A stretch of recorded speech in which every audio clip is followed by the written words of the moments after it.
ಸಹೋದರ, ತಂದೆಯ ನಂತರ ಹೆಣ್ಣು ಮಗಳ ಸುರಕ್ಷತೆ, ವಿವಾಹ ಎಲ್ಲವೂ ಸಹೋದರರು ನೆರವೇರಿಸಬೇಕಾದ ಜವಾಬ್ದಾರಿ.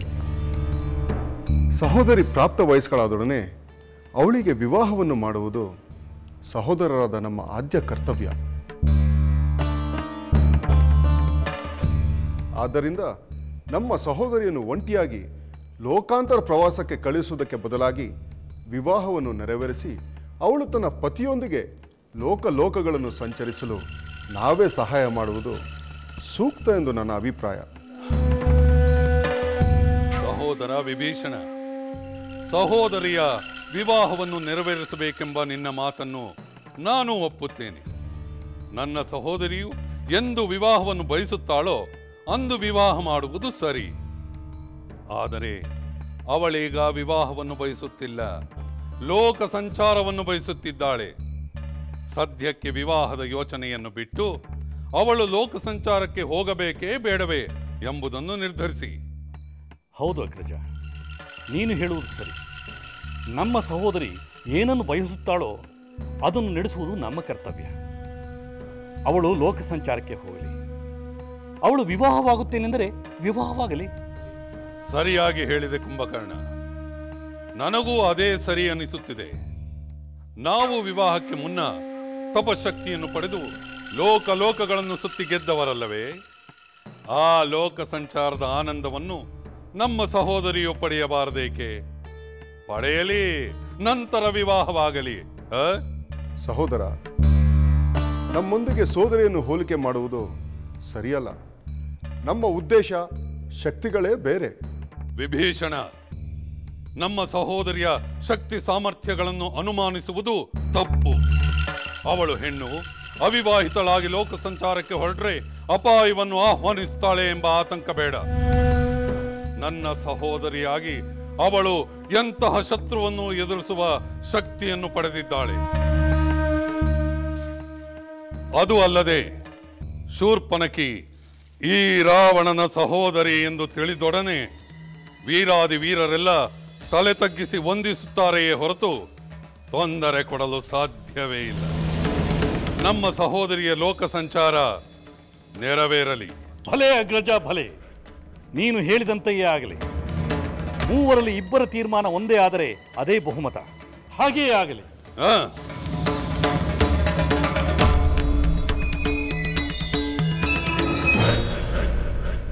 ಬಹುಮತವಿದೆ ಎಂದ ಮಾತ್ರಕ್ಕೆ ಅನೀತಿಯ ಅಧರ್ಮಗಳನ್ನು ಆಚರಿಸುವುದು ಅನ್ಯಾಯವಲ್ಲವೇ? ಕುಶಧ್ವಜ ಪ್ರಭುಗಳಿಗೆ ಪ್ರಣಾಮಗಳು.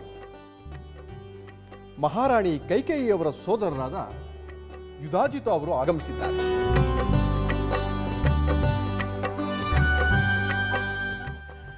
ತಮ್ಮ ಆಗಮನ ನಮಗೆ ಅತ್ಯಂತ ಆನಂದವನ್ನು ಉಂಟು ಮಾಡಿದೆ.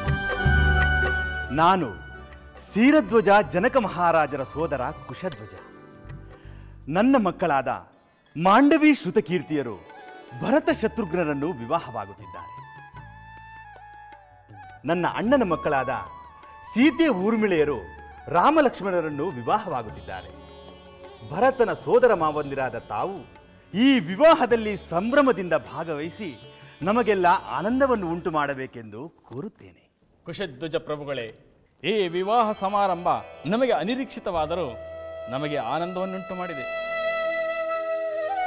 ಈ ವಿಷಯವನ್ನು ನಾವು ಅಯೋಧ್ಯೆಯಲ್ಲಿ ತಿಳಿದು ಇಲ್ಲಿಗೆ ಧಾವಿಸಿ ಬಂದೆವು. ಸರಿಯಾದ ಸಮಯಕ್ಕೆ ನಾನು ಇಲ್ಲಿಗೆ ಬಂದೆನೆಂದು ಸಂತೋಷವಾಗುತ್ತಿದೆ. ನಾನು ಇಲ್ಲಿಗೆ ಬಂದಿರುವ ವಿಚಾರ ತಿಳಿದರೆ ನನ್ನ ಸೋದರಿ ಕೈಕೆ, ಭಾವ ದಶರಥ, ಸೋದರಳಿಯ ಭರತ ಇವರೆಲ್ಲರೂ ಆನಂದ ಪಡುತ್ತಾರೆ. ನಾನು ಈಗಲೇ ಅವರನ್ನು ಕಾಣಬೇಕು. ಅಗತ್ಯವಾಗಿ. ಅಮಾತ್ಯರೇ, ಯುಧಾಜಿತು ಪ್ರಭುವನ್ನು ದಶರಥ ಮಹಾರಾಜರಿರುವಲ್ಲಿಗೆ ಕರೆದುಕೊಂಡು ಹೋಗಿ. ಅಪ್ಪಣೆ ಪ್ರಭು. ಭಾವನವರಿಗೆ ಅನಂತ ವಂದನೆಗಳು. ಯುಧಾಜಿತು,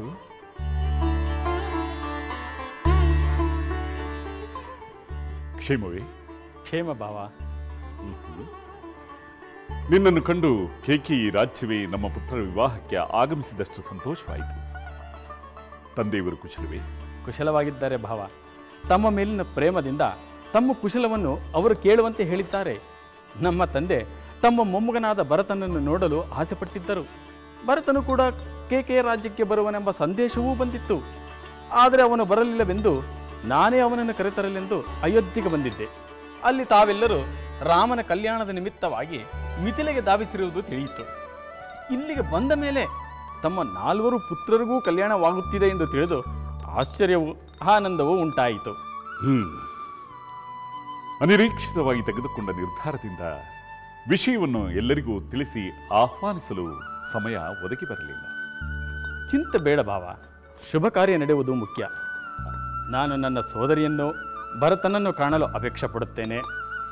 ಹಾಗೆಯೇ ಆಗಲಿ. ಎಲ್ಲರೂ ಸಂಭ್ರಮದಿಂದಿದ್ದಾರೆ. ನಮ್ಮ ಪರಿವಾರವೆಲ್ಲವೂ ಇಲ್ಲಿಯೇ ಉಳಿದುಕೊಂಡಿದ್ದಾರೆ. ನಿನ್ನನ್ನು ಕಂಡರೆ ಅವರಿಗೆ ಮಹದಾನಂದವಾಗುತ್ತದೆ. ಹೋಗಿ ನೋಡು. ಅಪ್ಪಣೆ ಭಾವ. ಮಂಗಳವಾಗಿ.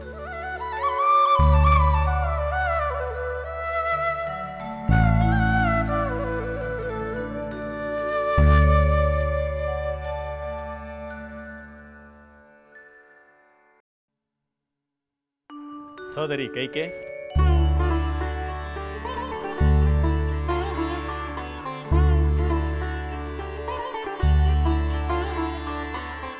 ನಿನ್ನ ಪುತ್ರನ ಕಲ್ಯಾಣವನ್ನು ಈ ನಿನ್ನ ಸೋದರನಿಗೂ ತಿಳಿಸದೆ ನಿಶ್ಚಯಿಸಿಬಿಟ್ಟೆಯಾ? ದಯಮಾಡಿ ನನ್ನನ್ನು ಕ್ಷಮಿಸಬೇಕು. ಭರತನ ವಿವಾಹ ನಾವೆಲ್ಲರೂ ಇಲ್ಲಿಗೆ ಬಂದ ಮೇಲೆಯೇ ನಿಶ್ಚಯವಾಗಿತ್ತು. ನನ್ನ ತವರವರು ಯಾರೂ ನನ್ನ ಪುತ್ರನ ವಿವಾಹಕ್ಕೆ ಬರಲಿಲ್ಲವೆಂದು ನನಗೆ ಚಿಂತೆಯಾಗಿತ್ತು. ಆದರೆ ನಿನ್ನ ಈ ಬರುವಿಕೆಯಿಂದ ಆ ಚಿಂತೆ ದೂರವಾಯಿತು. ಸೋದರಿ, ನಿನ್ನ ತವರಿನ ಪ್ರೇಮ ನಮಗೆ ನಿನ್ನ ಮೇಲಿರುವ ಸೋದರ ಪ್ರೇಮ ಇಲ್ಲಿಗೆ ಕರೆತರುವಂತೆ ಮಾಡಿತು. ಎಲ್ಲಿ ನಿನ್ನ ಮಗ ಮಧುಮಗ?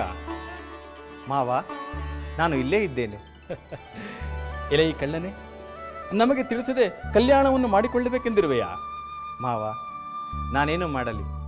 ಎಲ್ಲ ಗುರು ಹಿರಿಯರು ನಿಶ್ಚಯಿಸಿದಂತೆ ನಾನು ಕೇಳಬೇಕಲ್ಲವೇ? ಹಾಗಾದರೆ ಈ ಕಲ್ಯಾಣದಿಂದ ನಿನಗೆ ಸಂತೋಷ ಆಗಲಿಲ್ಲವೇ?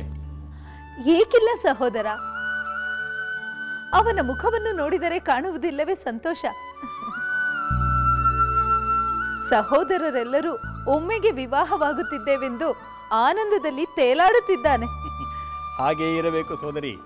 ಏಕೆಂದರೆ ಇಂತಹ ಕಲ್ಯಾಣ ಮಹೋತ್ಸವ ಇನ್ನೆಂದೂ ನಡೆದಿರಲಿಲ್ಲ, ಮುಂದೆಯೂ ನಡೆಯುವುದಿಲ್ಲ. ನನ್ನ ಭಾಗ್ಯ ನಾನಿಲ್ಲಿಗೆ ಬಂದಿರುವುದು.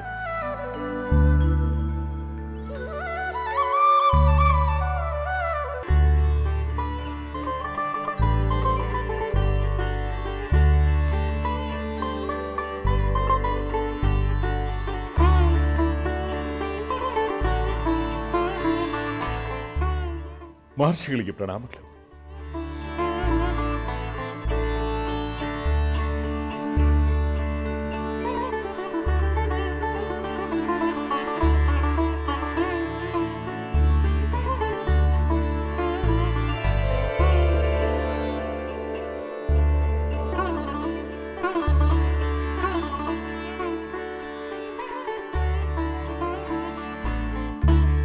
ಮಹಾರಾಜ ದಶರಥ, ವಿವಾಹದ ಅಂಗವಾಗಿ ಮಾಡಬೇಕಾದ ಪೂರ್ವ ಸಿದ್ಧತೆಗಳೆಲ್ಲವನ್ನೂ ಮಾಡಿಕೊಂಡು ಜಯಪ್ರದವಾದ ಮುಹೂರ್ತದಲ್ಲಿ ಸರ್ವಾಭರಣಭೂಷಿತರಾದ ನಿನ್ನ ಪುತ್ರರೊಂದಿಗೆ ನೀನು ಸಿದ್ಧನಾಗಿರುವೆ. ಇನ್ನು ಜನಕರಾಜನಿಗೆ ಕನ್ಯಾದ್ರತಾದ ಅವನನ್ನು ನೋಡಲು ತಾವು ಸಿದ್ಧರಿದ್ದೀರಿ ಎಂದು ತಿಳಿಸಿದ್ದಾಗಿದೆ. ಹಾಗೇ ಆಗಲಿ ಮಹರ್ಷಿಗಳು. ನಾವೀಗ ಕಲ್ಯಾಣ ಮಂಟಪಕ್ಕೆ ತೆರಳಲು ಸಿದ್ಧರಾಗಿ ಬರುತ್ತೇವೆ.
ನೋಡಿದೆಯಾ ದೇವೇಂದ್ರ, ನಾರಾಯಣನ ಮಹಿಮೆಯನ್ನು?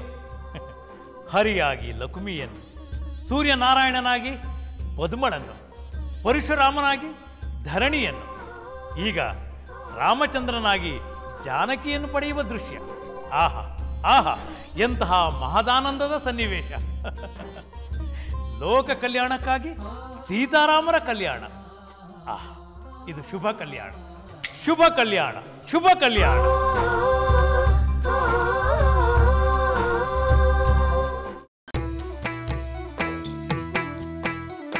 ಲಂಕೆಯಲ್ಲಿನ ದುರುಳ ದರ್ಪವು ಸೀತೆ ಸಹನೆಗೆ ಸೋತಿತು. ಅಂಕೆ ಇರದ ಅಸುರ ಕುಲವು ರಾಮ ಬಾಣಕ್ಕೆ ಅಡಗಿತು. ದೂರವಿರಲಿ ಸನಿಹವಿರಲಿ ರಾಮ ಹೃದಯ ನಿವಾಸಿನಿ. ಯುಗವು ಯುಗವು ಸಾಗಲಿ ಅಕಳಂಕ ಪ್ರೇಮ ಪ್ರಬೋಧಿನಿ. ಅಮರ ಗಾಧೆ ಧರಣಿ ಜಾತೆ ಸಾಧ್ವೆ ಸೀತೆ ಸುಚರಿತೆ. ಸಹನ ಶಕ್ತಿ ಪತಿಯ ಭಕ್ತಿ ಲೋಕಮಾ